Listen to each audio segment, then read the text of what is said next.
Hello. Hello.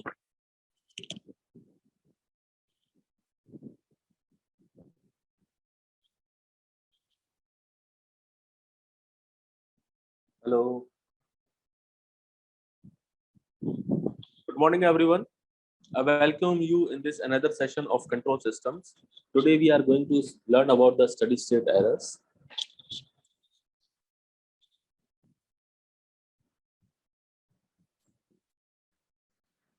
So what will be the learning outcomes? Let's discuss. So after completing this chapter, the students will be able to find the steady state error for a ESS, for a unity feedback system.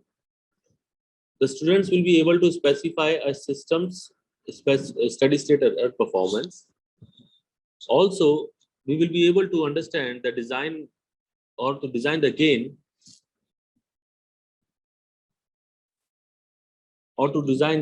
of a closed loop system to meet ESS specifications.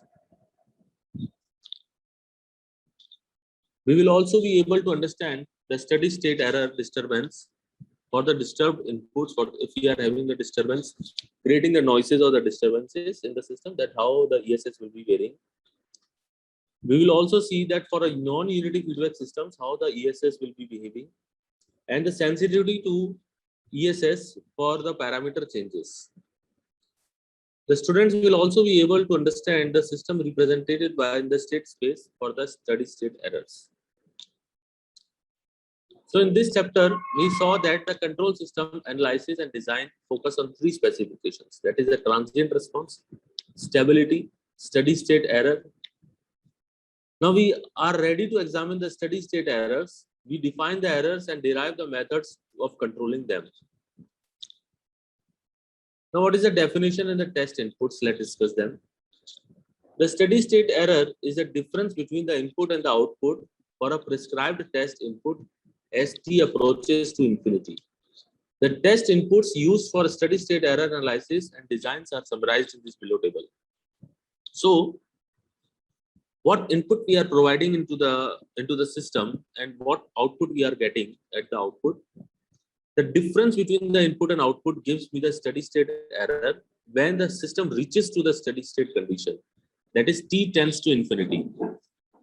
Now look at this waveform, first one, that is a step input.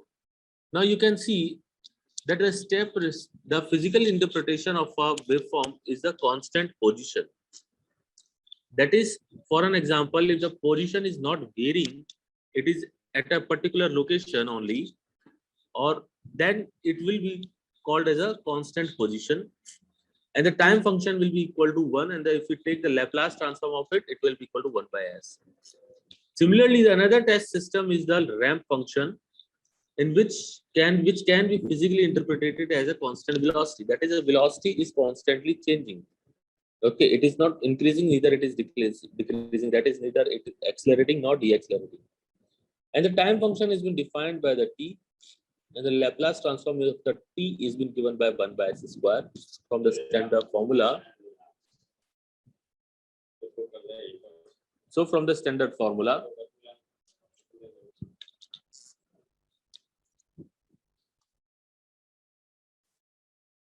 similarly, another type of function, standard test function, is your parabolic function, which has been defined as a physically interpreted as a constant acceleration, and the time function is given by 8t square, where a is nothing but a arbitrary values which may be taken as a half. Now, the another thing is that we are taking the Laplace transform of the half t square is 1 by s cube. We are taking the arbitrary value a is equal to 1 by t, so that in the Laplace transform we will be getting a standard only the simple function of 1 by s cube, because the 2 will be cancelled out with the factorial 2, which will be derived from the Laplace transform. Now, what is the application to a stable system?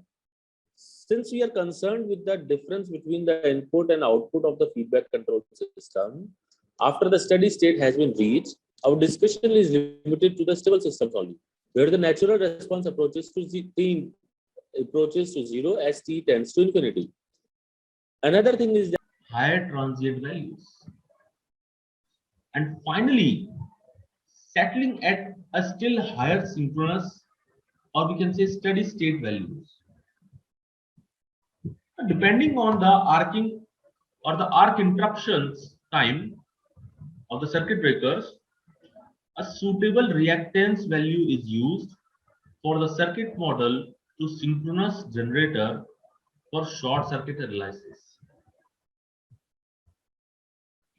Now, in a modern power system where a large interconnection is being done, is there, heavy current flows during the fault must be interrupted before the steady state conditions are established. Now, we can also say furthermore, from the consideration of mechanical forces that act on circuit breaker components, the maximum current that a breaker has to carry momentarily must also be determined. Therefore, we can say that for selecting a circuit breaker, we must determine the initial current that flows on occurrence of the short circuit and also the current in the transients that flows at the time of circuit interruptions. The electrical systems occasionally experiences the short circuit, and this results in abnormally high currents. Now, overcurrent protective devices should isolate faults at a given location safely with minimum damage.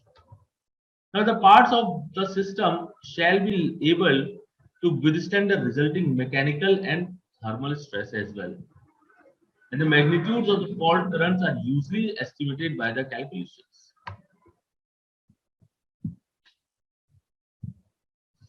The equipment is selected using the calculation results. Now, how it has been done?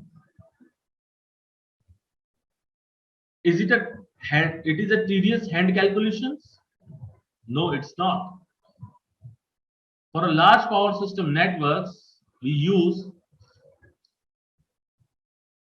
the programs, the computational techniques to solve the fault analysis or to do the short circuit analysis.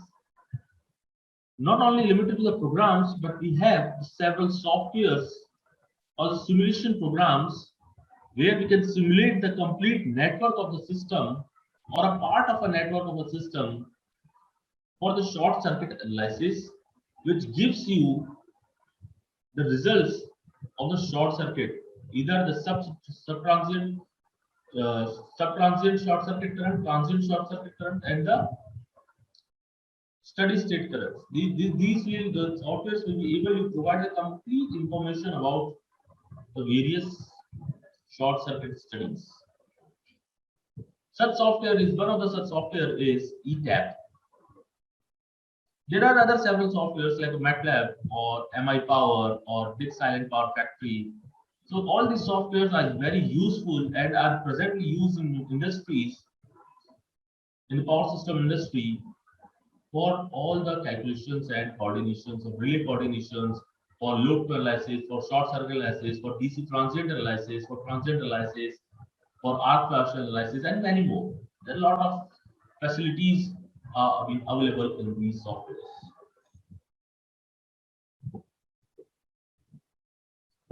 Now, what are the sources of fault current? The very first source is the synchronous generators, synchronous motors and condensers, induction machines, electrical utility systems, distributed generations, representation of rotating machines. Now look at this.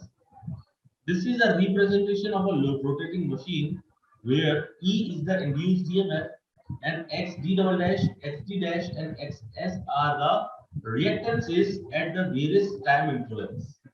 The XT double dash is the reactance at the subtransient interval. XD dash is the reactance at the transient interval, and XS is the steady state reactance. So the values of these subtransient reactance, transient reactance, and steady state reactances also varies with respect to time period. And as these values are changing, your fault level is also different at each input level. The fault current is different at each input level.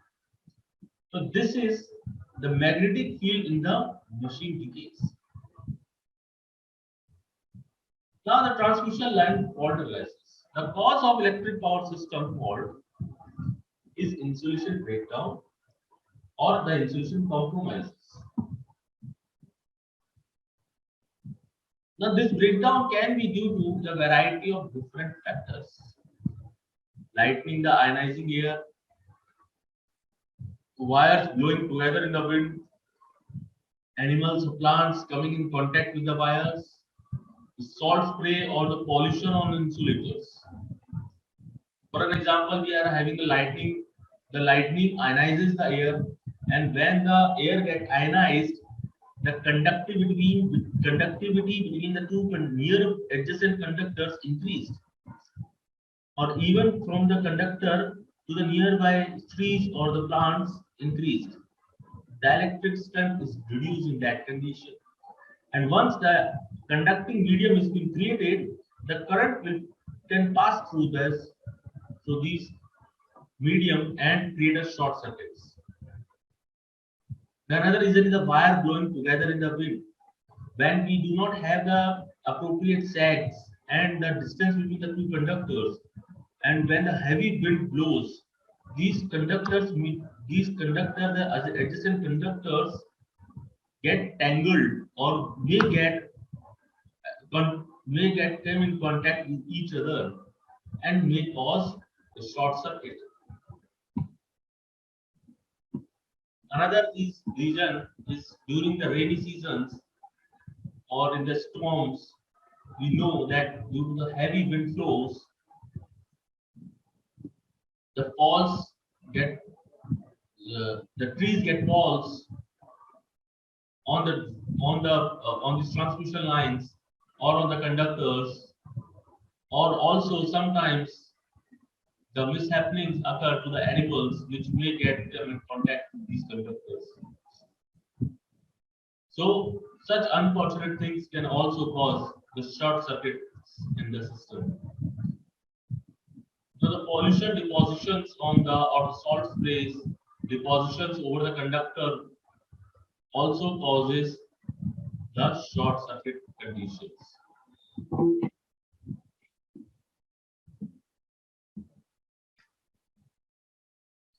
Now there are two main types of faults. The very first fault is the symmetric faults. The system in the symmetrical faults, the system remains balanced.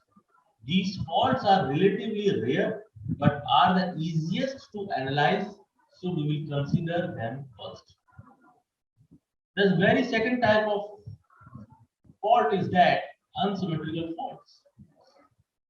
And system is no longer balanced, very common, but more difficult to analyze in this case. Because first of all, what we have to do, we have to make the unbalanced systems into a balanced system, and then only we will be able to do the analysis of this. The most common type of fault on these are the three-phase systems. By far is a single line to ground fault, followed by the line-to-line faults and double line to ground faults. And then in the last, the rarest occurrence is of the balanced three-phase faults.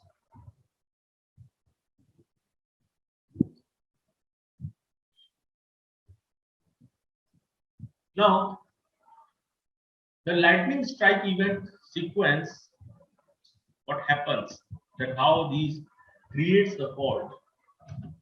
So when a lightning hits the line, it is setting up the ionized path to the ground. It has been estimated that 30 million lightning strikes per year happen in United States, and it is one of the most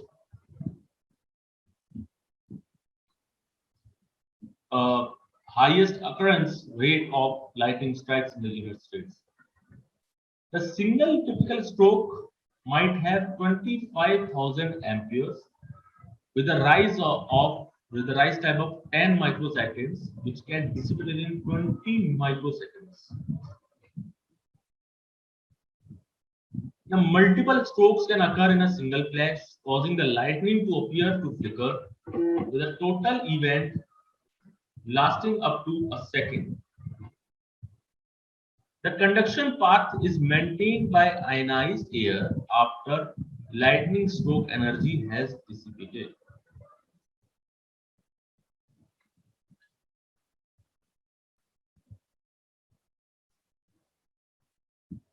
Now,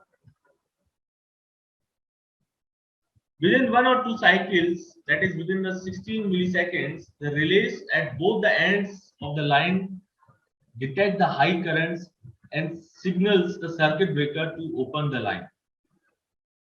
These circuit breakers open the line which are located nearer by to the locations see the decreased voltages.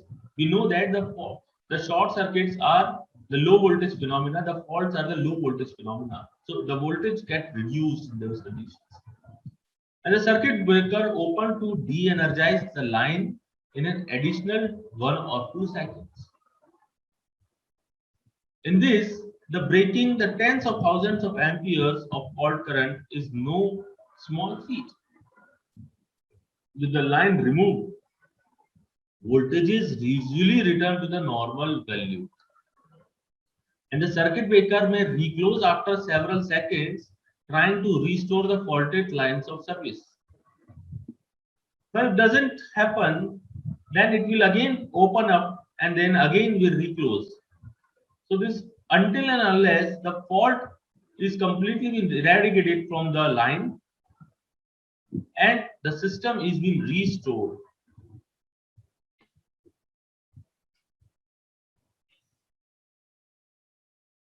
Under the steady state short circuit conditions, usually the armature reaction of the synchronous generator produces a demagnetizing flux.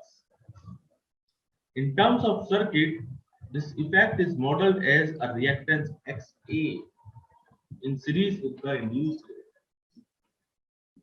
The fault current causes the equipment damage due to the both thermal and mechanical processes. Goal of fault analysis is to determine the magnitudes of the current present during the fault and need to determine the maximum current to ensure devices can survive the fault. It is also important to determine the maximum current the circuit breakers need to interrupt to correctly size the circuit breakers. That means we have to identify the size of the circuit breakers, the ratings of the circuit breakers correctly so that it can interrupt the maximum current that may happen during the short circuit conditions.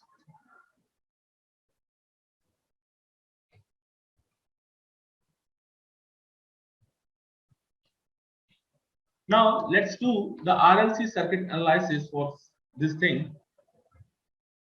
Let us consider the short circuit transient on transmission line.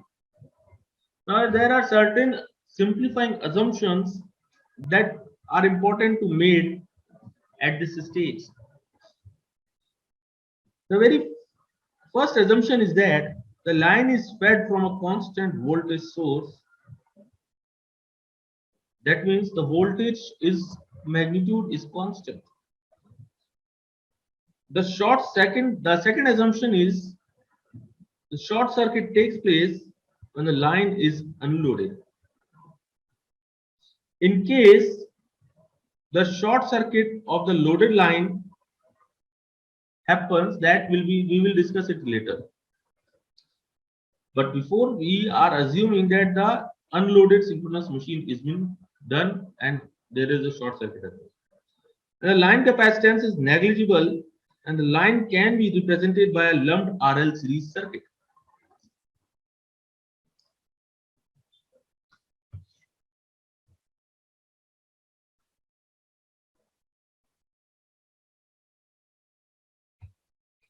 Now with the above assumptions, with these assumptions, the line can be represented by a circuit model as shown in this figure. The short circuit is assumed to take place at t is equal to 0, and this voltage is been given by root 2 V cos of omega t plus alpha. Now the parameter alpha controls the instant of the voltage wave when the short circuit occurs. It is known from the circuit theory that the current after the short circuit is composed of two parts. That is the transient and the steady. That means the current will have the two components, that is the steady state value and the transient value.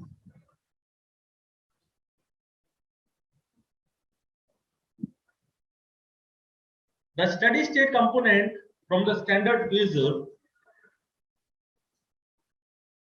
is been given by root 2 V cos of omega t plus alpha minus theta z upon z.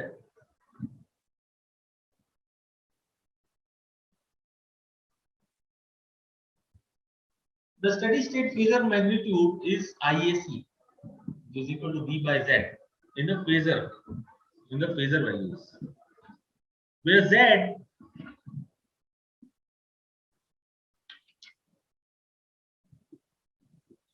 is equal to under root of r square plus omega l square, which is equal to r square plus x square, and the current phasor angle is minus theta z. Now this theta z is the impedance angle, and it can be measured as tan inverse of omega l upon r or x upon r. The corresponding instantaneous current then it would be IAC will be equal to root 2 V cos omega t plus alpha minus theta z upon c.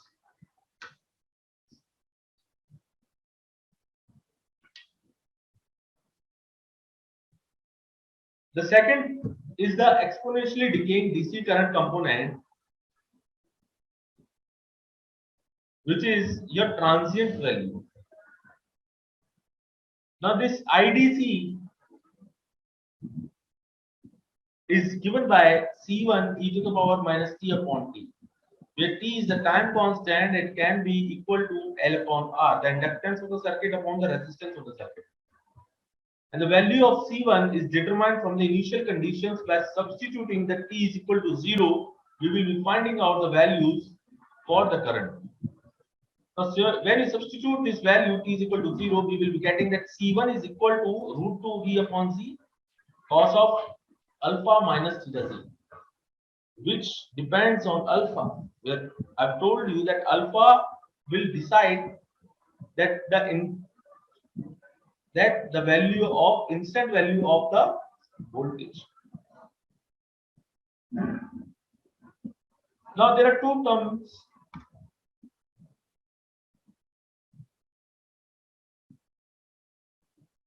Consider this one, that what at the starting we are having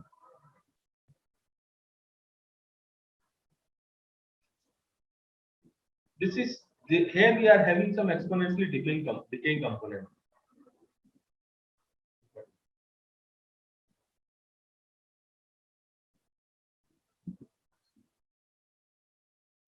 This is your exponentially decaying component. After some time period, it gets equal. Now the superposition of steady state component and the exponentially decaying of DC offset current.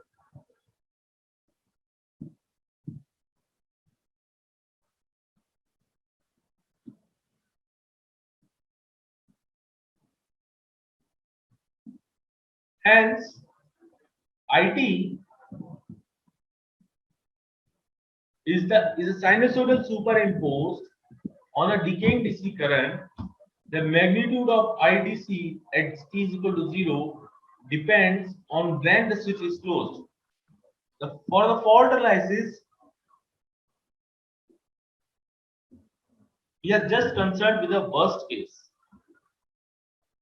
The highest DC current occurs for alpha is equal to theta z minus pi, where C1 is equal to root 2V upon Z. I will substitute these values of alpha and C1 in the instantaneous current equation where IAC and IDC are the two components. The IT will be equal to root 2V upon Z minus of cos of omega t plus e to the power minus t upon t. Now this first term is your symmetrical short circuit current, and the second term is your DC offset current.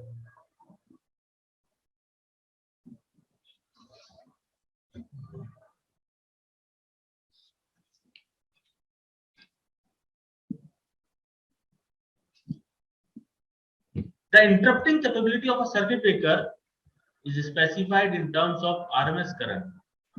It can interrupt. The function IT is equal to root 2V upon Z minus of cos of omega t plus e to the power minus t upon t is not periodic. So we cannot formally define our RMS value. However, if t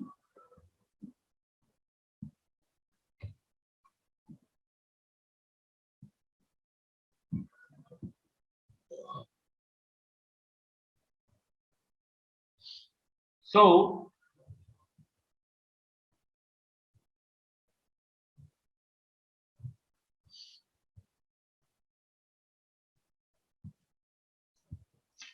now for the selection of the circuit breakers,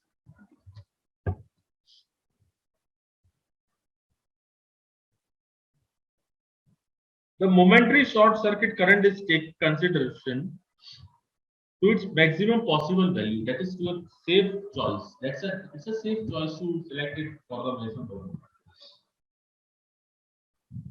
Now there is one another question arises in the mind that what is the current to be interrupted? As has been pointed out earlier also, that the modern day circuit breakers are designed to interrupt the current in the first few cycles. It means that when the current is interrupted, the DC offset has not yet died out and so contributes to the current to be interrupted. Rather than computing the value of DC offset at the time of interruption, the symmetrical short circuit current alone is calculated.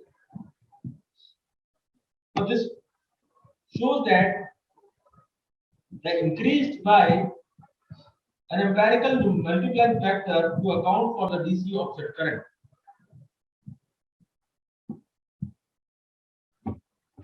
Now this RMS value is a function which has a maximum value of root 3 IAC, and therefore the worst effect of the DC current component is included simply by multiplying the AC fault currents by root 3.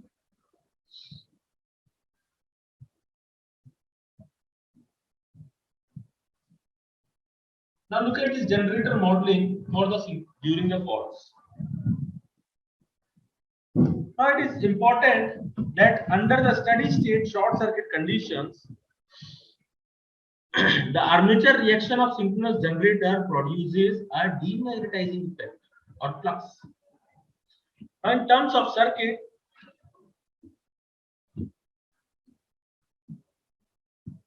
this effect is modeled as a reactance XA in series with the induced EMF. This reactance, when combined with the leakage reactance XL of the machine, is called as the synchronous reactance XT, which is nothing but XD is your direct axis synchronous reactance in case of salient pole machines. The armature resistance being small, which can be neglected. The steady state short circuit model of a synchronous machine on a per phase basis is being shown to you in this figure. Now during the fault, only the devices that can contribute to the fault current are those with the energy storage. Thus, the models of the generators are very important since they contribute the bulk of the fault currents. The generators can be approximated as a constant voltage behind a time varying reactance.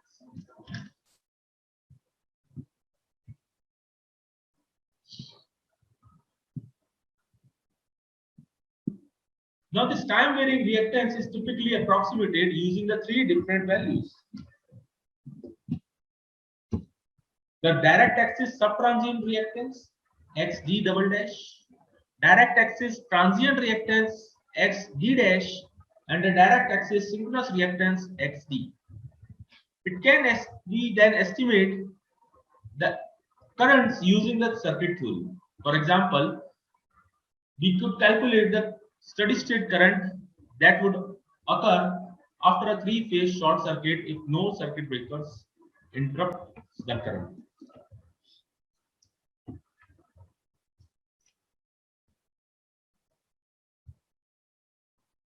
Now consider a sudden short circuit, a three-phase fault on a synchronous generator which is initially operating under the open circuit conditions, and the machine undergoes a transient in all the three phases, finally ending up in the steady state conditions.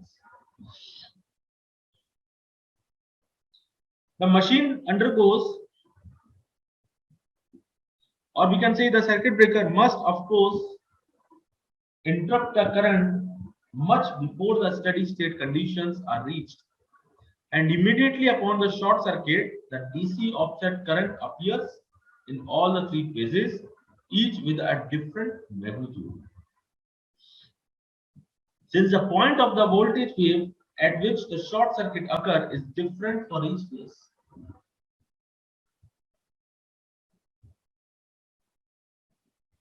Now these DC offset currents are responsible, or we can say the accounted for separately on an empirical base. That is, therefore, for the short circuit studies, we must or we need to concentrate our attention on symmetrical short circuit currents only. And immediately in the event of the short circuit, the symmetrical short circuit current is limited only by a leakage reactance of the machine.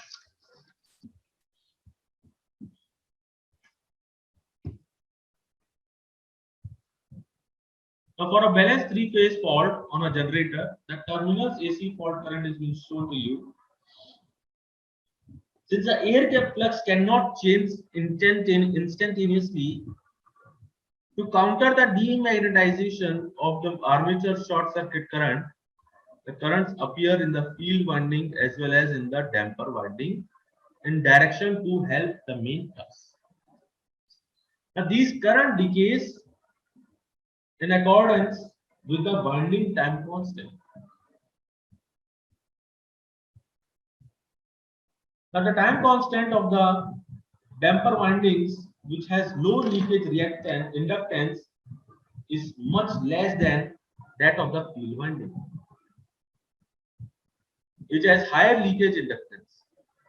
Thus, during the initial part of the short circuit, the damper and the field windings have transformer currents induced in them so that in the circuit model, the reactance XF of field winding and XDW of the damper winding appears in parallel with XA.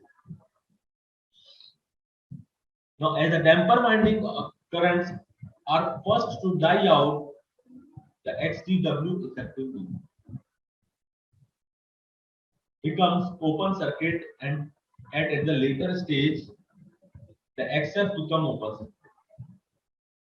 The machine reactance thus changes from parallel combinations of XA, XF, and XDW during the initial period of the short circuit to XA and XF in parallel in the middle period of the short circuit, and finally it comes to XA in the steady state condition, the steady state period.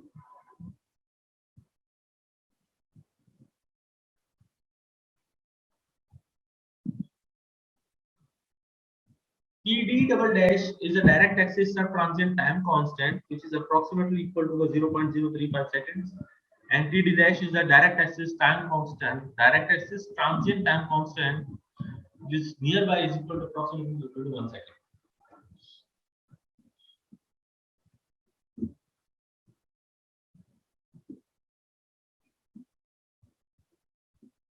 Now this phasor current is then been written as by this given equation, and the maximum DC offset current can be calculated by this, where TA is the armature time constant, which is approximately equal to 0.2 seconds. Now look at these conditions. These are the short circuit currents which have been defined in the various conditions.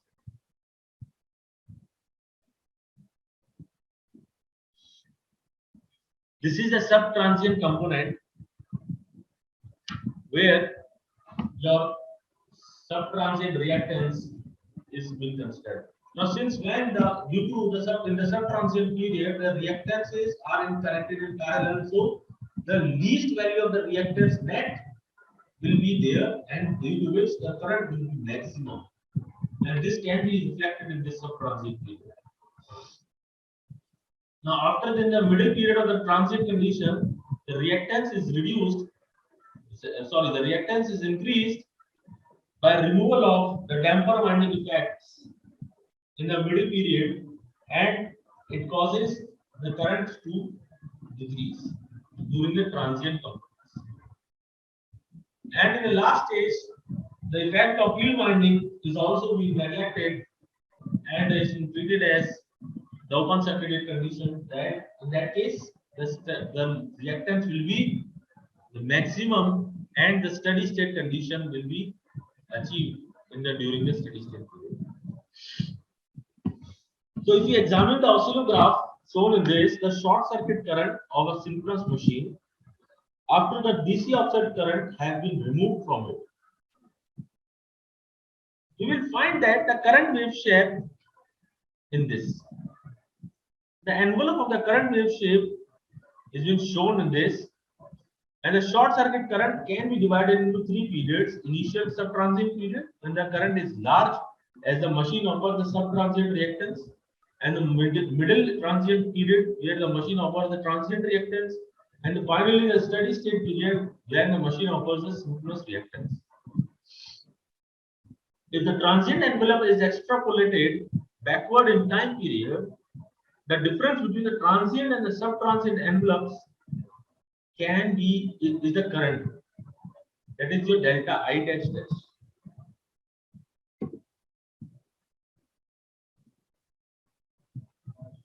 Okay, so the difference in this, if I extrapolate it, then the difference in the current will be your delta I double dash, corresponding to the damper winding current, which decays fast according to the damper winding time constant. Now, similarly, the difference delta I dash, if I extrapolate this steady state, then I will be getting this delta I dash between the steady state period and the transient envelope, and decays in accordance with the field time constant. So this is what we were discussing about the short circuit currents in when the synchronous machine undergoes a three-phase balance faults, when it is unloaded, when there is no loaded, when the machine is not loaded. In the next session, we will discuss about the line-to-line faults. The very first question is said that a single line to ground fault occurs on a three-phase isolated neutral system with a line to neutral voltage of VkV. The potentials on a healthy phases rise to a value equal to root 2 V volts kV, root 2 VkV, sorry 3 VkV, or 1 by root 3 kV. Okay. Next question is that if all the sequence voltages at the fault point in a power system are equal, then the fault is what? This is very simple. If all the sequence voltages of the fault point in a power system are equal, then a fault is what?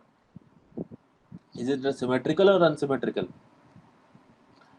Try to solve it. I've given you the hint. Then the zero sequence current of a generator for a line to ground fault, that is for the single line to ground fault, is been given to you. The current through the neutral during the fault will be what? Just in the previous slide, we have discussed this thing. So you can solve it very easily. Try to solve it. We will discuss it in the next session. The fourth question says the severity of a line to ground and the three-phase faults at the terminal of an unloaded synchronous generator is to be same. If the terminal voltage is given, that is 1 per unit, that is Z1 and impedances, the positive and negative impedances are also given, which are equal to 0.1 per unit, and the zero sequence impedance is also given, that is J 0.05 for an alternator. Then the required inductive reactance for neutral grounding is what? This is very simple. You just need to clarify for the two of the cases. Okay, this question is very simple. You just need to focus on one point. That is, you have to find out the equation for the line to ground fault and equation for the three phase faults. Okay, once you have the equations, you can easily identify then what will be the x2, that is the xn, we can say. Okay, or we can say the zn has to be calculated. Is this clear? I have given you the hint. You try to solve it out. The most frequently occurring fault in the power system is what? The most frequently occurring faults.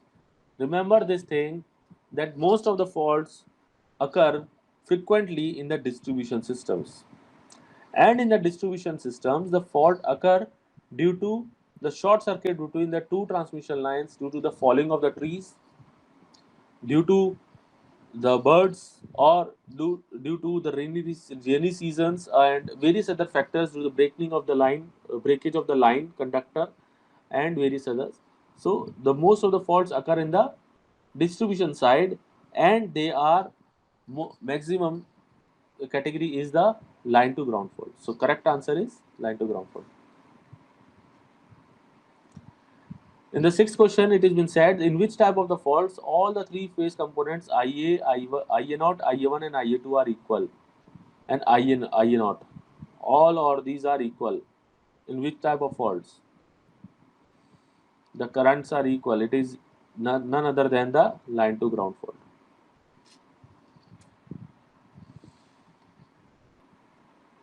Now, when a line to ground fault occurs, the current in the faulted phase is 100 amperes. The zero sequence circuit current in this case will be what? The line to ground fault current is given. The zero sequence current has been asked. It is very easy. It is very equal. That is, your IA naught is equal to what? Remember the equation which I have told you. It is with terms of 3. Okay. It is what equal to? It is equal to IF upon 3. Okay. Now, in the eighth question, in which type of fault positive sequence and negative sequence voltages are equal? This we will discuss it later, next section, when we will discuss about the line-to-line faults. Now, for the fault analysis in power system, the symmetrical components are used because the results are required in terms of symmetrical components. Not necessary. Not necessary. Sequence network do not have mutual coupling. Not necessary. Number of equations become smaller. It's also not necessary, and all of those. Results are required. We do not require the results to be in symmetrical components. So yes, it is the yes, but it makes the easy calculations to get the results in symmetrical components. We will discuss it. I'm leaving it up to you. Choose the correct one from the given statement. There is a minimum sequence voltage and maximum negative sequence voltages at fault point. Zero and negative sequence voltages at maximum at fault point towards the neutral. The zero sequence and negative sequence voltages are minimum at the fault point and increases towards the neutral. And option D is none of the above. So discuss among yourselves about these 10 MCQs, and then we will see in the comment sections. Drop the answer in the comment sections. Thank you. Thank you so much for the today's lecture. Thank you so much.